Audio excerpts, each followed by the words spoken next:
Defense Secretary Gates has frequently complained the Pentagon bureaucracy takes too long to field critical pieces of equipment like Predator drones and mine-resistant vehicles. But in a speech this weekend, he upped the ante. The Defense Department must take a hard look at every aspect of how it's organized, staffed, and operated. Indeed, every aspect of how it does business.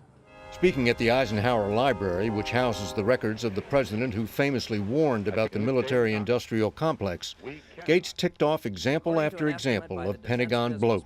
Overhead, broadly defined, makes up about 40% of the department's budget.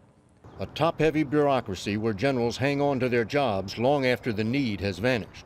2 decades after the end of the Cold War led to steep cuts in U.S. forces in Europe, our military still has the equivalent of more than 40 generals, admirals, or civilian equivalents based on the continent.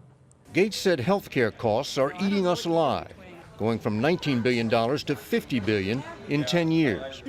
He even took a shot at pay for the troops, up 42% since the wars in Afghanistan and Iraq began, better than civilians have fared.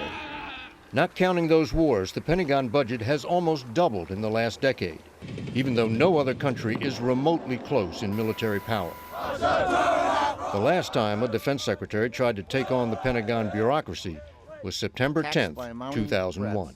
Money disappears into duplicative duties, bloated bureaucracy. 2 wars and 1 economic meltdown later, Gates says it's past time for the Pentagon to take a hard look at itself.